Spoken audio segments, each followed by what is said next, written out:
Pernahkah Anda merasa, di tengah hiruk-pikuk kehidupan sehari-hari, ada seseorang yang memikirkan Anda dengan begitu dalam, melampaui ruang dan waktu, bahkan ketika tindakan mereka seolah menyangkalnya sama sekali? Kecurigaan sunyi yang menetap di dada Anda seperti gema tak berujung. Getaran halus yang datang tepat saat Anda menyebut nama mereka dalam benak, itu bukanlah hasil imajinasi Anda. Carl Gustav Jung mendedikasikan sebagian besar hidupnya untuk mempelajari kedalaman jiwa manusia dan menemukan bahwa ketika perasaan ditekan, perasaan itu tidak lenyap. Perasaan itu berubah menjadi simbol, gestur terselubung, dan perilaku ambigu yang dapat dibaca oleh jiwa yang intuitif tanpa perlu kata-kata. Hari ini kita akan menjelajahi sebuah dimensi psikologi yang terlupakan. Sebuah dimensi yang berbicara tentang ikatan tak kasat mata, emosi yang tak terucap, dan bisikan alam bawah sadar yang mengungkapkan lebih dari pernyataan eksplisit manapun. Ada sebuah kebenaran yang dibela oleh Jung dengan gigih. Segala sesuatu yang ditekan dalam pikiran sadar akan memproyeksikan dirinya dengan lebih kuat dari alam bawah sadar. Dengan kata lain, semakin keras seseorang mencoba menyangkal bahwa mereka merindukan Anda, semakin jelas hal itu terlihat bagi mereka yang tahu cara mengamati dengan mata yang terlatih membaca simbol. Kita tidak sedang berbicara tentang asumsi romantis atau ilusi penuh harap, melainkan tentang dinamika psikologis yang mendalam, pola-pola yang berulang dengan presisi yang menakjubkan dan muncul lagi dan lagi dalam kisah mereka yang merasakan tanpa adanya timbal balik yang terlihat. Alam bawah sadar, kata Jung, adalah negeri para simbol dan bahasanya menampakkan diri dalam detail yang paling tak terduga, tatapan yang menghindar, tawa yang terpotong pendek, sebuah kata yang terucap tanpa sengaja. Ketika seseorang pernah mencintai begitu dalam, lalu mencoba memadamkan cinta itu, mereka tidak dapat mencegah bayangan mereka, ruang batin tempat hasrat yang tak diakui bersemayam untuk mengambil alih di saat-saat rentan. Dan pada saat-saat itulah, ketika ego melemah, kebenaran merembes keluar seperti air di celah-celah retakan. Pernahkah Anda memimpikan orang itu tepat ketika Anda pikir Anda akhirnya telah melupakannya? Pernahkah Anda merasakan kehadiran mereka di tempat-tempat yang belum pernah mereka kunjungi bersama Anda? Pernahkah Anda menerima pesan atau pertanda yang terasa syarat dengan energi mereka, meskipun datang dari orang lain? Apa yang banyak orang sebut sebagai kebetulan, bagi Jung adalah manifestasi dari alam bawah sadar kolektif, sebuah medan bersama tempat jiwa kita berinteraksi di luar logika rasional. Dia menyebutnya sinkronisitas. Dan dalam konteks cinta yang tertekan, sinkronisitas menjadi jembatan yang mencoba menghubungkan kembali apa yang pikiran bersikeras untuk pisahkan. Ini bukan hanya tentang mimpi atau intuisi. Tanda-tandanya juga muncul secara konkret. Orang yang melihat story Anda tanpa pernah berinteraksi, yang muncul di tempat-tempat yang sering Anda kunjungi seolah-olah kebetulan, yang menyebutkan topik yang hanya pernah Anda berdua diskusikan, tetapi tanpa menunjukkannya langsung kepada Anda. Bagi Jung, ini bukanlah kebetulan semata, melainkan ekspresi terselubung dari alam bawah sadar. Tindakan-tindakan kecil yang tanpa disadari mengungkapkan apa yang pikiran rasional coba kubur dalam-dalam. Ketika seseorang merindukan Anda, namun berjuang melawan kerinduan itu, muncullah ketegangan internal yang tak terhindarkan akan terlihat di luar. Jung menyebut ini sebagai konflik antara ego dan bayangan. Ego, bagian sadar dari kepribadian, mencoba menjaga koherensi, melindungi citra diri, dan menegakkan keputusan untuk menjauh. Tetapi bayangan, yang dipicu oleh emosi yang tertekan, berusaha untuk mengekspresikan dirinya, meskipun dengan cara yang menyimpang atau kontradiktif. Maka muncullah perilaku yang membingungkan, pendekatan tiba-tiba yang diikuti oleh sikap dingin yang tak dapat dijelaskan, keheningan yang berkepanjangan yang diselingi oleh gestur kedekatan emosional yang tidak berani mereka sebutkan namanya. Salah satu tanda paling jelas dari hubungan semacam ini adalah bahasa tubuh yang tidak selaras. Ketika Anda akhirnya bertemu, bahkan secara singkat dan kebetulan, tubuh mereka berbicara sebelum kata-kata mereka terucap. Mungkin mereka menghindari tatapan Anda, namun pupil mata mereka melebar di hadapan Anda. Mungkin mereka menjaga postur tubuh yang kaku, tetapi kaki mereka menunjuk lurus ke arah Anda. Mereka mungkin berbicara dari kejauhan, namun nada suara mereka membawa kehangatan yang bertentangan dengan kata-kata mereka. Tubuh, seperti alam bawah sadar, tidak bisa berbohong. Bukankah ada juga fenomena menarik yang digambarkan Jung sebagai kembalinya simbol? Ini terjadi ketika orang itu, karena tidak mampu menghadapi perasaannya secara langsung, mengelilingi dirinya dengan elemen-elemen yang membawanya lebih dekat kepada Anda secara simbolis. Mereka mungkin mulai menyukai hal-hal yang dulu hanya mereka bagi dengan Anda, mulai menggunakan frasa yang biasa Anda ucapkan, atau bahkan mencari hubungan dengan orang-orang yang entah bagaimana mengingatkan mereka pada Anda. Pilihan-pilihan ini tidak sepenuhnya sadar. Ini adalah manifestasi dari jiwa yang berusaha membangun kembali hubungan yang hilang melalui pengganti yang, meskipun tidak sempurna, dapat meredakan rasa hampa. Tetapi tidak semua tanda bersifat nostalgia atau lembut. Terkadang alam bawah sadar berbicara melalui konflik. Orang itu mungkin bersikap kritis, jauh, atau bahkan jengkel pada Anda tanpa alasan yang jelas. Jung mengajarkan bahwa sangat sering kebencian tidak lebih dari cinta yang tertekan yang telah kehilangan arah. Intensitas emosional, bahkan ketika muncul sebagai kejengkelan atau penolakan, bisa menjadi tanda yang jelas bahwa ikatan itu tetap hidup. Bahwa jauh di lubuk hati, ada perjuangan yang belum terselesaikan antara keinginan untuk melupakan dan kebutuhan untuk mengingat. Memahami mekanisme ini bukanlah ajakan untuk mengejar hantu atau memaklumi perilaku yang menyakitkan.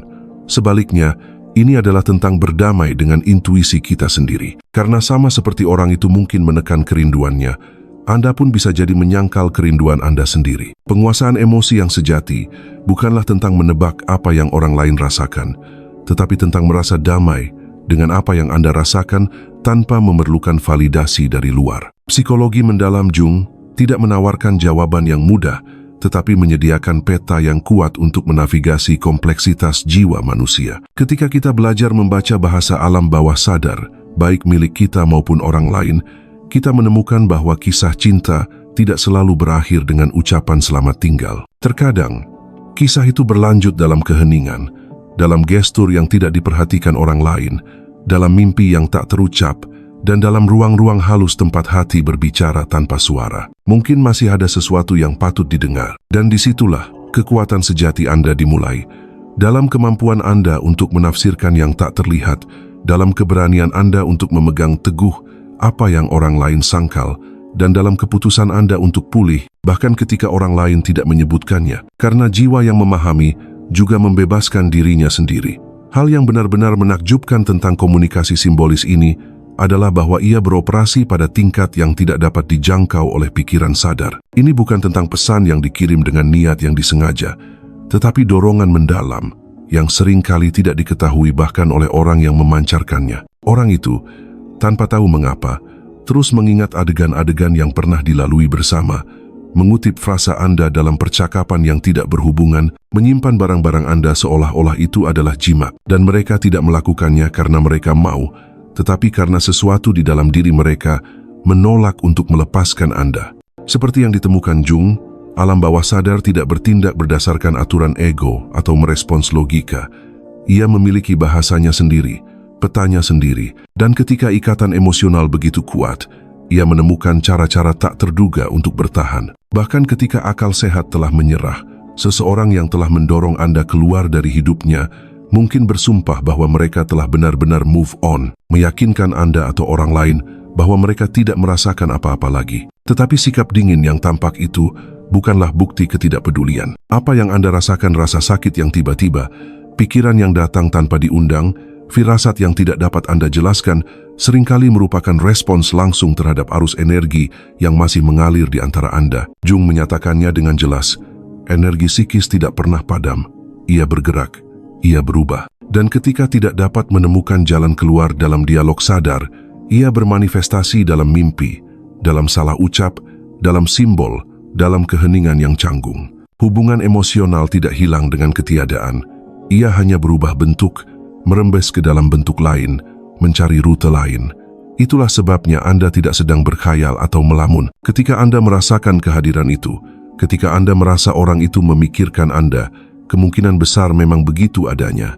Bahkan jika mereka tidak bisa mengakuinya pada diri mereka sendiri, pikiran bisa menyensor, tetapi jiwa tidak bisa. Dan semakin Anda menekan sebuah perasaan, semakin kuat ekspresi bawah sadarnya. Jung membandingkannya dengan mencoba menahan balon di bawah air. Semakin keras Anda menekannya, semakin eksplosif ia akan meledak bebas ketika akhirnya berhasil lolos. Itulah yang terjadi ketika seseorang berpura-pura tidak peduli, tetapi diam-diam mencari nama Anda secara daring, tanpa meninggalkan jejak. Ketika mereka bertanya tentang Anda kepada orang lain, ketika mereka menghindari tempat-tempat tertentu, bukan karena kurangnya minat, tetapi karena mereka takut akan apa yang mungkin muncul jika mereka bertemu dengan Anda. Inilah misteri dari paradoks penjarakan aktif. Semakin banyak usaha yang dilakukan seseorang untuk tampak tidak terhubung, semakin jelas bahwa ikatan batin yang belum terselesaikan masih ada. Tetapi ada sesuatu yang bahkan lebih jelas daripada gestur-gestur terselubung ini. Tanda ketiga bahwa seseorang merindukan Anda sambil menekan perasaan itu adalah intensitas reaksi mereka terhadap penyebutan nama Anda. Ini bukan emosi yang suam-suam kuku atau respons yang netral. Kita berbicara tentang reaksi visceral, langsung, dan terkadang tidak proporsional. Mungkin itu adalah komentar yang tajam, tatapan yang menghindar, tawa yang dipaksakan, atau bahkan keheningan yang tiba-tiba seolah-olah udara itu sendiri tiba-tiba terbelah. Dan mereka tidak merencanakan respons ini. Itu adalah alam bawah sadar mereka yang bereaksi.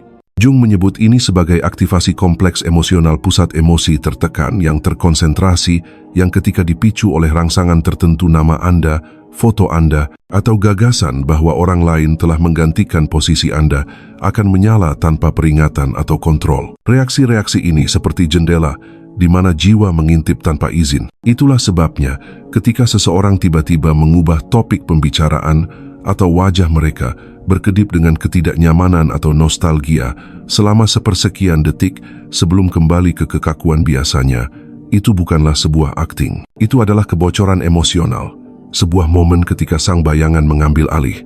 Jung mengatakan bahwa kompleks adalah entitas hidup di dalam jiwa dengan kehendaknya sendiri. Mereka tidak bisa sepenuhnya dibendung. Ketika aktif, mereka mengungkapkan keadaan emosional sebenarnya yang telah disembunyikan dengan hati-hati. Perhatikan detailnya.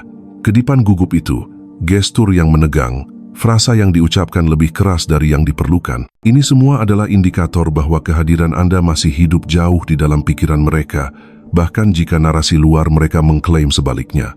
Dan yang menarik adalah sinyal-sinyal ini tidak bisa dipalsukan. Pikiran bisa melatih respons, bisa membangun dinding rasional, tetapi tubuh tidak berbohong. Reaksi tak sadar, suara yang bergetar, mata yang berkaca-kaca sesaat, desahan tak terduga ini adalah pengakuan paling jujur yang bisa ditawarkan seseorang tanpa mengucapkan sepatah kata pun. Dan dengan demikian kita sampai pada salah satu manifestasi paling dalam dan paling misterius dari hubungan bawah sadar ini, kemunculan dalam mimpi dan pikiran yang mengganggu. Ini bukan sekadar kenangan atau nostalgia dangkal. Ini adalah kehadiran yang menerobos masuk tanpa diundang, bermanifestasi berulang kali di alam mimpi, seolah-olah jiwa menolak untuk melepaskan. Jung menjelaskan bahwa mimpi adalah panggung istimewa bagi alam bawah sadar. Ketika seseorang muncul dalam mimpi Anda berulang kali, itu karena citra mereka masih menempati ruang psikis yang aktif di dalam diri Anda atau di dalam diri mereka. Hal yang paling menakjubkan adalah bahwa kemunculan ini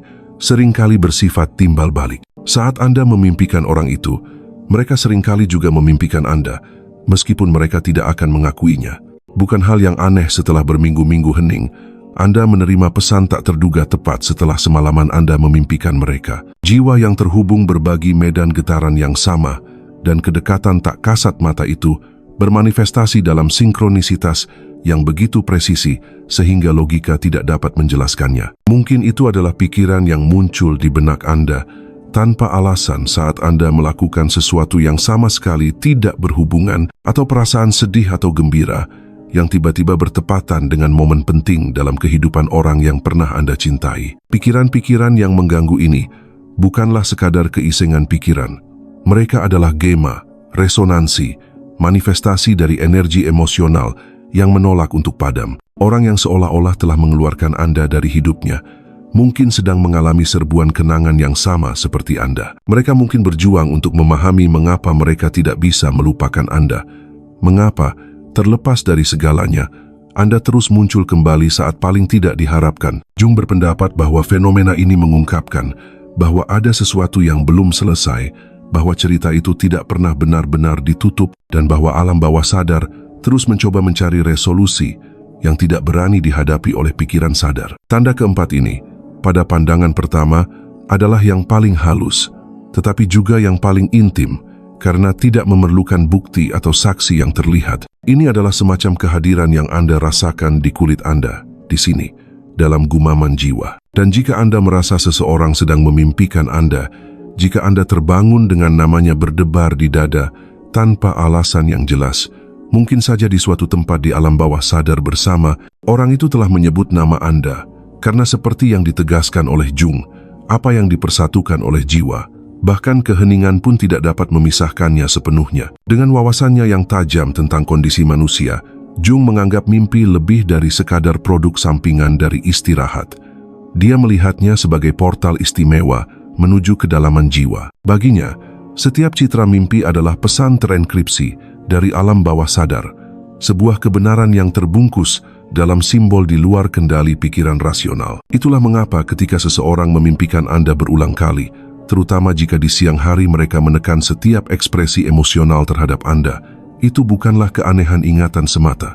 Itu adalah pengakuan jiwa yang tak disengaja. Jika orang itu pernah menyebutkan, bahkan dengan santai atau sambil lalu, bahwa Anda muncul dalam mimpi mereka, Anda sedang menyaksikan momen kebenaran yang murni. Jung mengajarkan bahwa mimpi berulang tentang seseorang adalah upaya alam bawah sadar untuk memproses apa yang tidak dapat diselesaikan, di tingkat sadar apa yang tidak terucapkan, apa yang ditunda atau disangkal. Tetapi dorongan ini tidak terbatas pada malam hari. Siang hari, energi yang sama bocor keluar sebagai pikiran yang mengganggu, kenangan tentang Anda yang muncul tanpa izin, yang menerobos tepat saat orang itu mencoba fokus pada hal lain. Dan jika mereka pernah berbagi dengan Anda, seolah-olah itu bukan masalah besar, bahwa sesuatu mengingatkan mereka pada Anda, atau bahwa mereka menghidupkan kembali momen yang pernah Anda bagi, jangan meremehkannya. Apa yang Anda dengar adalah pengakuan yang tersamarkan. Alam bawah sadar, seperti kata Jung, selalu menemukan celah untuk menampakkan dirinya,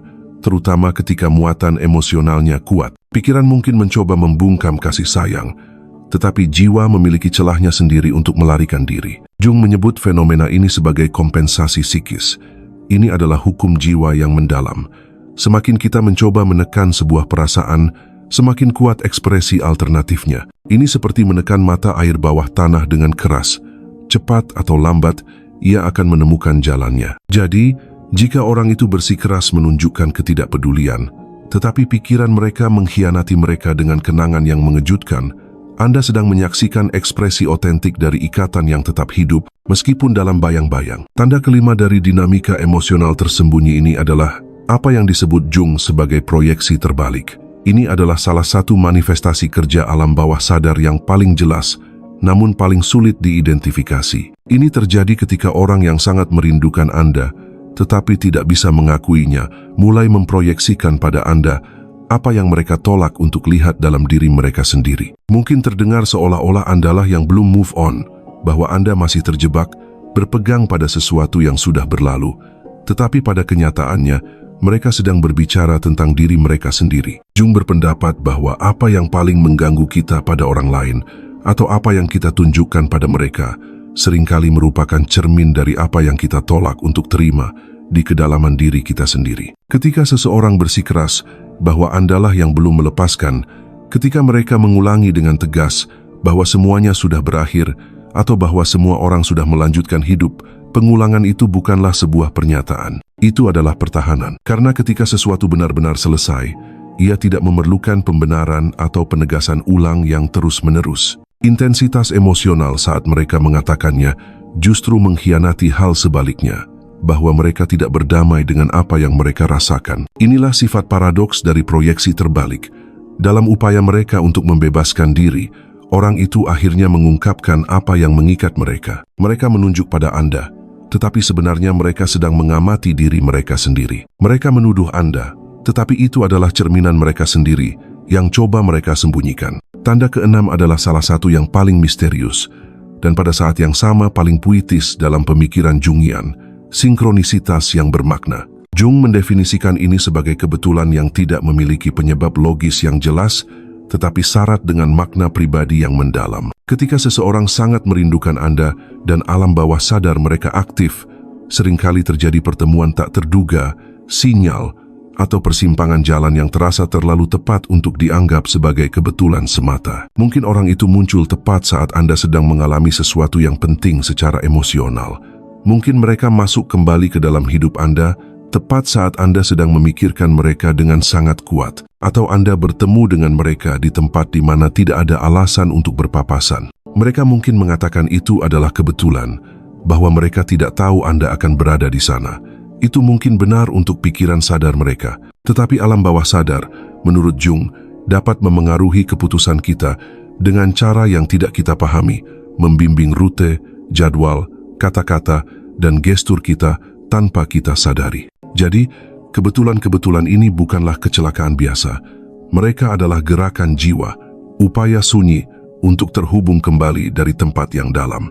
Mereka adalah tanggapan tak terucap atas panggilan yang tidak disuarakan oleh siapapun, namun Anda berdua mendengarnya. Sinkronisitas ini tidak boleh dianggap sebagai tahayul, tetapi dilihat sebagai manifestasi dari apa yang disebut Jung sebagai alam bawah sadar kolektif, sebuah medan bersama, di mana jiwa kita saling terkait melampaui ruang dan waktu. Itulah mengapa ketika kehidupan seolah-olah mengatur pertemuan dengan presisi yang menakjubkan, Anda tidak boleh menganggapnya enteng. Alam bawah sadar orang lain mungkin sedang menciptakan jalur, bahkan tanpa sepengetahuan mereka, untuk mendekat lagi, untuk memulihkan, atau hanya untuk menjaga ikatan yang pikiran sadar mereka bersikeras untuk sangkal tetap hidup. Dan akhirnya, kita sampai pada tanda ketujuh, mungkin yang paling kuat dan tidak diragukan lagi yang paling transformatif, perubahan pribadi yang diilhami oleh ketiadaan Anda. Jung mengembangkan konsep individuasi, proses di mana seseorang menjadi apa adanya dirinya,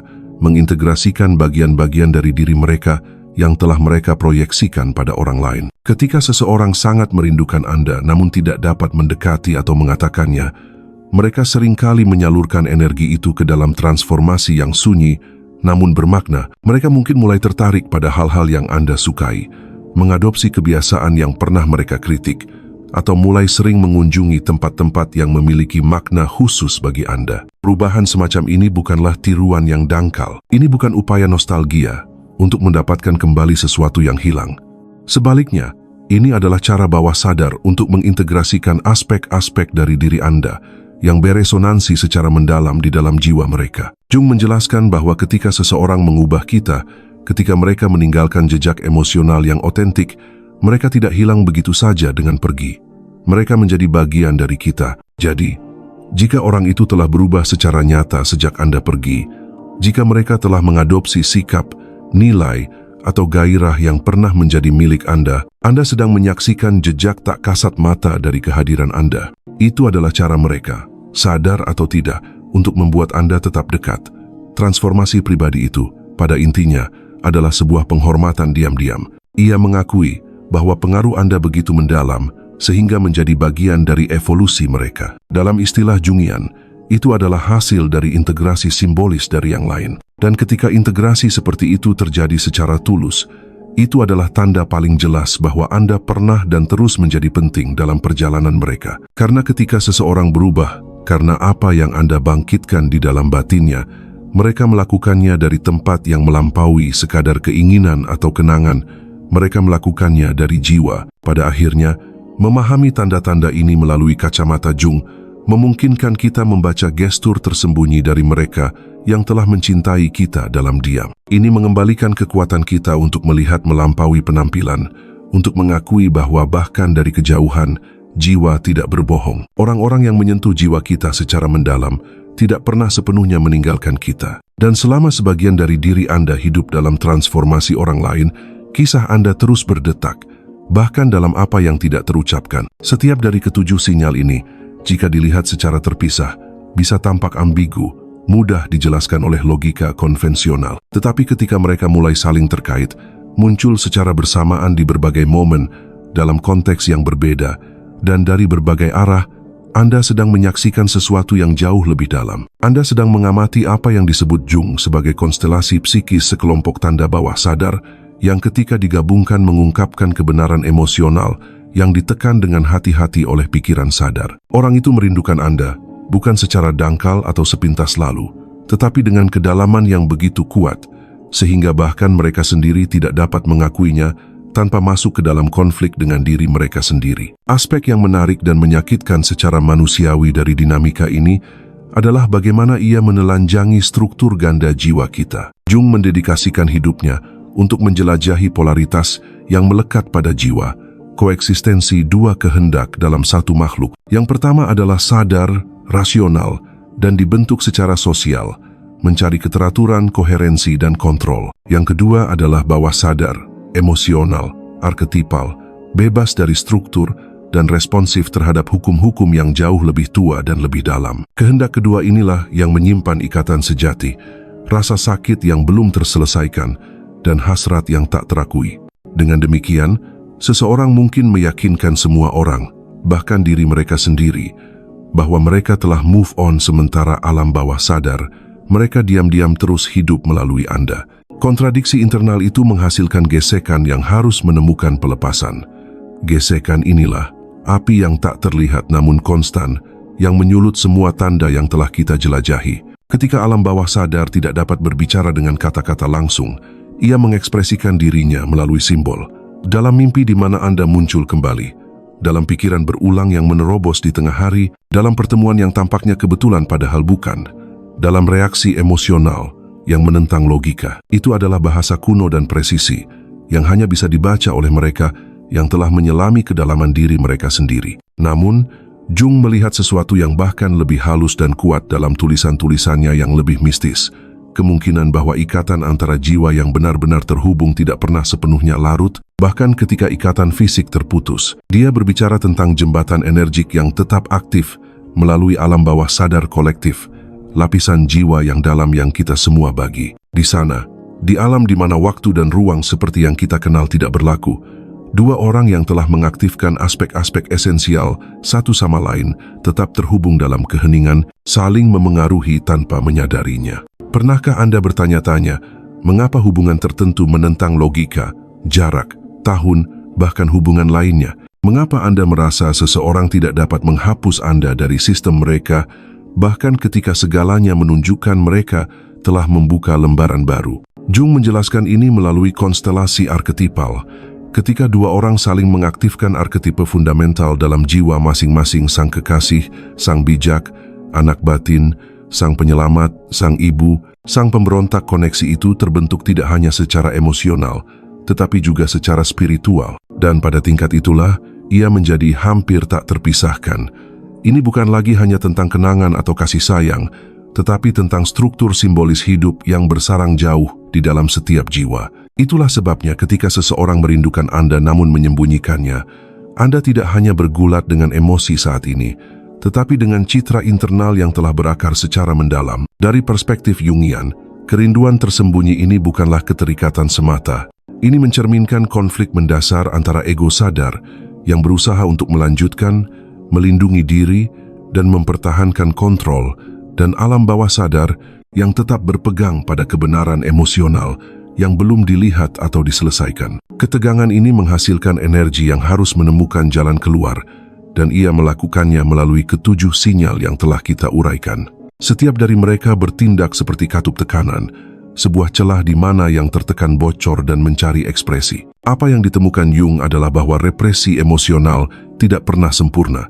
Pikiran mungkin mendirikan tembok, menenun narasi, memaksakan keheningan, tetapi jiwa selalu menemukan celah. Apa yang ditekan tidak pernah mati. Ia berubah, berproyeksi, dan menyimbolkan. Itulah sebabnya orang ini bisa berbicara tentang Anda dengan sarkasme, kemarahan, atau ketidakpedulian. Tetapi reaksi intens apapun adalah bukti bahwa Anda masih bersemayam di dalam diri mereka. Represi melahirkan distorsi, bukan pemusnahan, dan distorsi itu menjadi sinyal. Disinilah kita harus membahas inti dari psikologi arketipal Jung, anima dan animus.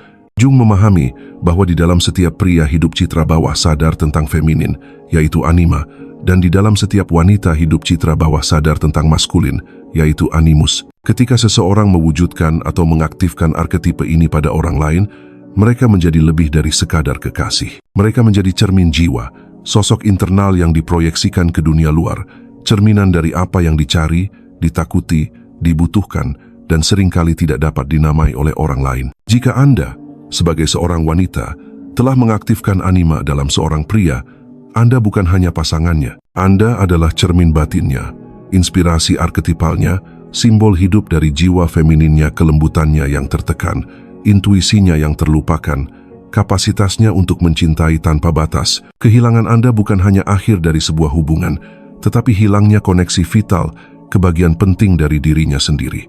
Itulah sebabnya dia merindukan Anda dengan cara yang tidak bisa dia jelaskan. Dengan mengingat Anda, dia sedang berusaha menemukan kembali dirinya sendiri. Dan jika Anda sebagai seorang wanita memproyeksikan animus Anda pada seorang pria, sosok internal yang mewakili kekuatan, arah, dan struktur batin Anda, maka ketiadaannya memotong jauh lebih dalam daripada rasa sakit emosional.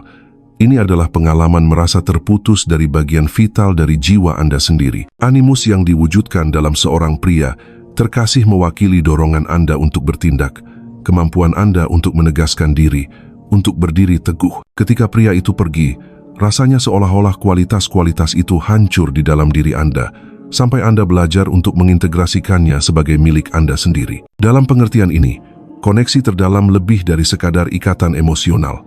Mereka adalah proses individuasi, jalur simbolis di mana yang lain bertindak sebagai katalis untuk evolusi batin Anda. Itulah mengapa beberapa orang, bahkan ketika mereka menjauh secara fisik, terus menghuni mimpi Anda, keputusan Anda, pandangan Anda, transformasi Anda dan Anda di dalam diri mereka. Melalui lensa Jung, mengakui bahwa seseorang sangat merindukan Anda, tetapi menekan hal itu bukanlah romantisme belaka. Ini adalah pengakuan bahwa jiwa manusia terus-menerus berdialog dengan dirinya sendiri, dan bahwa ikatan yang telah menyentuh kedalaman kita tidak bisa begitu saja diatasi. Mereka berubah, terintegrasi, atau mengejar kita, tetapi mereka selalu meninggalkan jejak. Itulah sebabnya, kekuatan sebenarnya dari memahami psikologi Jungian tidak terletak pada menawarkan jawaban sederhana, tetapi dalam memberikan cara pandang yang lebih dalam. Ia tidak bertanya siapa yang salah, siapa yang pergi, atau siapa yang menghubungi lebih dulu.